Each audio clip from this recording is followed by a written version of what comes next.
후루야라는 노인이 개를 산책시키러 나갔다가 근처의 편의점에서 우롱차를 사서 마셨다.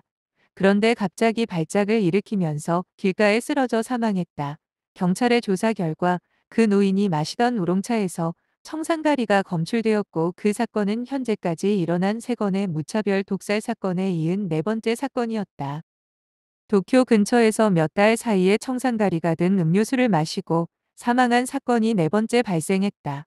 경찰은 동일범에 의한 연쇄 살인 사건으로 보고 수사했지만, 한편으로는 모방범에 의한 모방범죄일 가능성도 배제하지는 않았다.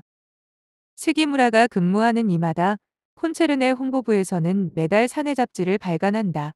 이마다 콘체른이라는 대기업 회장의 딸과 결혼한 스기무라는 대기업 회장의 사위였음에도 경영에는 일절 관련하지 않은 채 사내 홍보부에서 사원으로 몇 년째 근무하고 있었다. 아내 나오코는 이마다 회장의 첩의 딸이었고, 나오코의 배다른 오빠들은 회사 중역을 맡고 있었지만 나오코는 회사 경영에는 손대지 못했다. 하지만 부유하고 풍족한 생활만큼은 보장받았다. 스기무라가 근무하는 홍보부에서 최근에 한 여성 직원이 그만두었다. 아르바이트로 모집한 겐다라는 20대 여성이었는데, 이력서에 기재된 것과 달리 업무 경험이 거의 없었고 모르는 게 많았다. 그럼에도 그녀의 태도는 당당하였고, 혹시 지적이라도 받으면 발끈해서 상사에게 대들기 일쑤였다. 그리고 습관처럼 해대는 거짓말로 상대를 난처하게 만들기도 해서 홍보부의 편집장인 소노다를 포함해서 다른 직원들은 그녀를 해고하기로 결정했다. 하지만 그 후부터 겐다는 더욱 난폭해졌으며, 물건을 소노다 편집장에게 던져서 얼굴에 상처를 내기도 했다. 그리고 있지도 않은 일로 회사 회장실로 투서를 보내 자신은 상사에게 성추행을 당했다고 신고하기도 했다. 스기무라의 장인어른인 이마다 회장은 겐다에게서 온 그 편지를 받고 스기무라에게 책임지고 이 건을 해결하라는 지시를 내린다. 스기무라는 겐다에게 연락했으나 며칠째 전화를 받지 않았다. 그러다 통화가 되면 만나서 상의하자는 약속을 했으나 몇 번째 번번이 약속 장소에 나타나지 않았다. 그렇게 스기무라는 그녀가 회사를 떠난 줄로 알았다. 스기무라는 겐다의 이력서를 찾아 그녀가 전에 일했다고 쓰여있는 전 직장에 찾아가 보았다. 하지만 전 직장에서는 겐다를 안 좋게 기억하고 있었고, 그녀 때문에 몹시 애를 먹었다고 했다. 겐다는 거짓말을 입에 달고 살았고 업무 능력도 좋지 않았으며 지적을 받을 때마다 발끈해서 싸웠다고 했다. 그리고 퇴사 통보를 받자 마찬가지로 그 회사 사장을 성추행 및 스토커로 경찰에 신고하는 바람에 곤혹스러웠다고 했다. 그리고 그 회사 또한 겐다 문제로 사립탐정을 고용해서 조사를 했던 적이 있다고 그 사립탐정을 스기무라에게 소개시켜준다. 기탐이라고 하는 중년의 사립탐정의 집에 스기무라가 찾아갔을 때 어떤 의뢰인 2명과 기타미는 얘기를 하고 있었다. 그 둘은 여고생으로 보였다.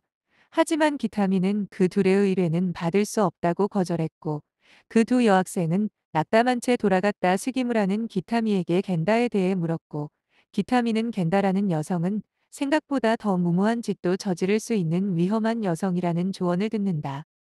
기타미의 집에서 나온 스기무라는 아까 보았던 그 두 여학생 중 한 명이 공원의 그네에 앉아 있는 것을 보았다.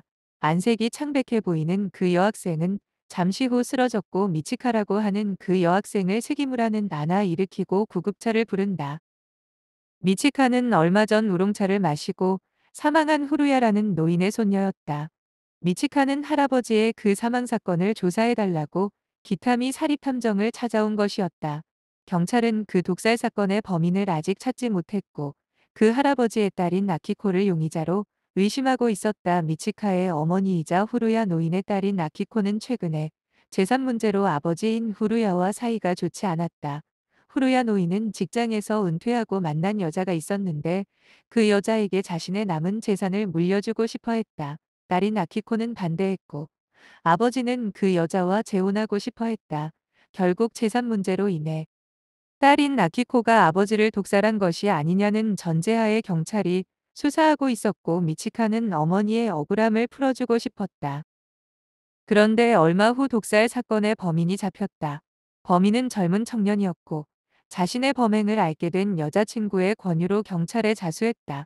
하지만 그 범인은 독살 사건 4건 중 초기의 2건에 대해서만 범행을 인정했고 나머지 2건에 대해서는 범행을 부인했다. 그 후 밝혀진 바로는 3번째 일어난 독살 사건은 보험금을 노리고 스스로 독극물을 마셔서 자살한 사건이었다. 사업에 실패해 거액의 빚을 진 가장이 그 빚을 갚기 위해 스스로 독을 마시고 죽었고 그것을 알고 있던 그의 아내가 경찰에 찾아와 남편의 사망은 독살로 꾸민 자작극이었다는 것을 인정했다. 스기무라가 근무하는 홍보부의 겐다를 대신해서 곤짱이라는 여자가 새로 아르바이트생으로 입사했다. 스기무라는 미치카를 구급차에 실려보낸 계기로 미치카와 친해졌는데 그 후로 스기무라는 미치카 할아버지의 독살 사건을 조사하는 데 협조한다.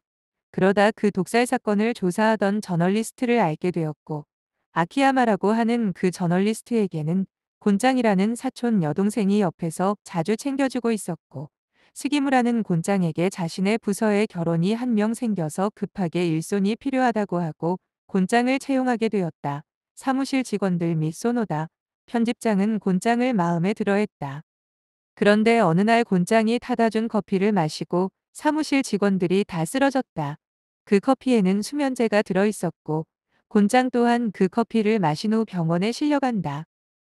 마침 출장을 나갔다가 돌아온 직원 한 명이 사무실에 쓰러져 있는 대여섯 명의 동료들을 보고 신고했고 스기무라 또한 그 커피를 마시고 정신을 잃었다. 그 사건은 이마다 회장의 귀에도 들어갔고 홍보부 직원들은 그것이 겐다가 한 짓이라고 굳게 믿었는데 조만간 스기무라에게 전화가 걸려왔고 겐다는 자신이 한 짓이라고 실토했다. 이마다 회장은 비서실을 통해 겐다를 직접 상대했고 겐다는 곧 경찰의 지명수배가 되었다. 스기무라는 미치카와 함께 후루야 할아버지가 예전에 만나던 그 여성을 찾아가 보기로 한다. 나라 가즈코라고 하는 그 여성의 집에 도착한 그들 앞으로 잠시 후 구급차와 경찰차가 동시에 찾아왔는데 나라 가즈코가 자신의 집 3층에서 투신 자살했다는 것이었다. 경찰의 조사 결과 가즈코의 평소에 메고 다니던 핸드백 속에서 후루야 할아버지가 마시고 죽은 같은 성분의 청산가리가 발견되었다.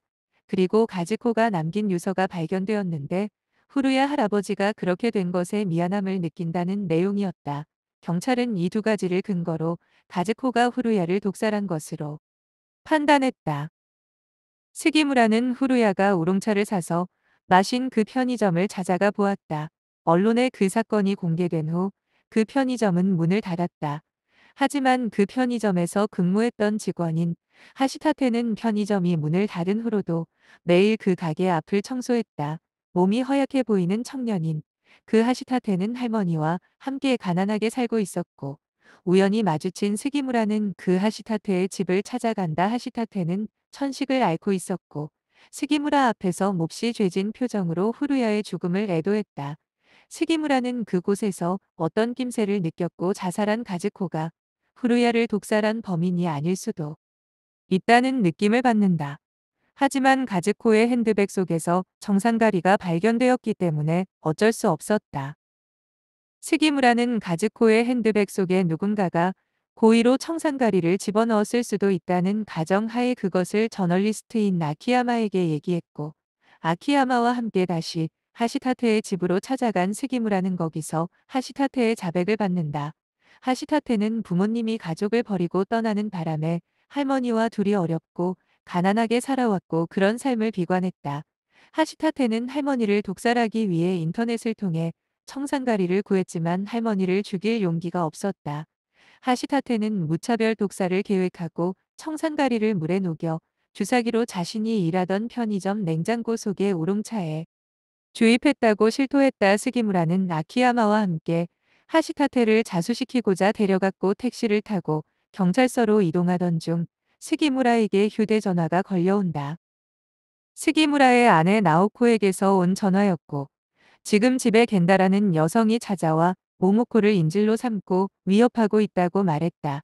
스기무라는 즉시 택시를 돌려 자신의 집으로 향했고 도착한 그들 셋 모두는 집으로 들어갔다. 그때 겐다는 주방의 안쪽 방 안에서 모모코를 가두고 문 밖에 그들과 문을 사이에 둔 채 얘기 중이었다. 겐다는 칼을 가지고 있었고 모모코의 신변이 위태로운 상태였다. 겐다는 스기무라와 얘기하기를 원했고 스기무라는 겐다에게 자신과 얘기하는 대신 모모코를 풀어달라고 사정했다. 겐다는 모모코를 풀어주지 않았고 아키야마는 집을 나가 바깥쪽으로 돌아서 주방 안쪽 방 창문으로 향했다.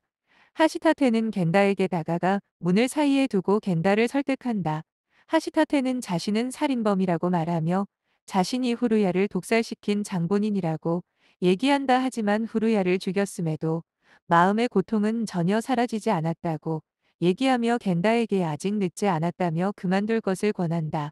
겐다는 그러나 뉘우치지 않았고 모모코를 찌르려고 했으나 하시타테가 겐다와 얘기하며 시간을 벌어준 덕에 아키야마는 창문으로 모모코를 빼낼 수 있었다. 모모코가 무사히 풀려나자 스기무라는 겐다와 사이에 있던 문을 힘껏 발로 차서 겐다를 쓰러뜨린다. 정신을 잃고 기절한 겐다를 보고 경찰과 구급차를 불렀고 다행히 아무도 다치지 않았다.